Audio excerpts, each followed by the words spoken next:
My name is Maya Dalton, and I've always believed that certain chapters in life are meant to stay closed, especially when it comes to exes.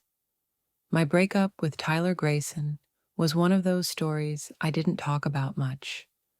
We dated during college. He was an architecture major at Georgia Tech, and I was studying communications just across town at Georgia State. For 2 years, we were that couple, full of late night study sessions, deep convos, road trips, and big plans for the future. But somewhere between senior year and real life, we drifted. He got offered a job in Seattle. I was offered one in Atlanta. We said we'd make long distance work, but life had other plans. Eventually, the texts slowed. Calls grew shorter. And then it ended. Quietly. No big fight. Just two people who couldn't stretch the distance between them. I hadn't seen Tyler in 6 years, until one chilly afternoon in Chicago. I had moved to Chicago for work 3 years ago, communications coordinator for a nonprofit focused on public education. The job was fulfilling, the pace fast, and my life felt solid. I had grown up, leveled out. I wasn't looking backward. That day, I was at a book fair hosted by the city. It was packed. Vendors, authors, workshops, and those big portable coffee carts every Chicagoan knows too well. As I was waiting in line for coffee, someone behind me said, "You still take it black with cinnamon?" I froze. That voice. I turned around. And there he was. Tyler Grayson. Older, definitely taller, or maybe just more confident. Wearing a dark coat and scarf, smiling like he wasn't the ghost of a whole chapter of my past. "Tyler," I said, unsure whether to laugh or blink. He grinned. "Didn't think I'd run into you here." I stepped aside so others could order. What are you doing in Chicago?" "Moved here last year. Architecture firm offered me a project in Hyde Park." I raised an eyebrow. "So you're still building cities, huh?" He nodded. "Trying to. What about you?" "Communications for an education nonprofit." We smiled at each other for a moment, letting the shock settle into something softer. We walked through the fair together. No plan, no expectations. It should have been awkward, but it wasn't.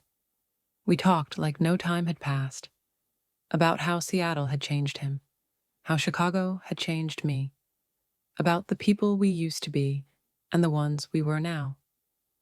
He asked, "Do you ever wonder what would have happened if we stayed in touch?" I hesitated. Sometimes, but we were so young. He nodded slowly. "We were, but I think we were good." I looked at him. We were, just not at the right time. We sat on a bench near the fountain and watched people flip through books, sip cider, and laugh under string lights.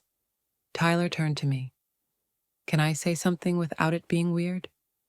"Always." "You look more like yourself now." I blinked. "What does that mean?" "You always tried to be what you thought everyone needed. Now, you just feel grounded. It suits you." I didn't have words for that, but it meant more than he knew.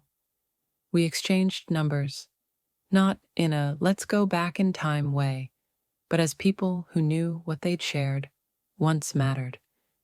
And for the next few weeks, we kept in touch. Slowly. Coffee once, then dinner. It wasn't romantic. Not at first. It was familiar, comfortable, real. He showed me some of the projects he was working on, community spaces, redesigns for underfunded schools. I told him about the literacy initiative I was building. He said, "Funny how we both ended up working to make spaces feel safer." I laughed.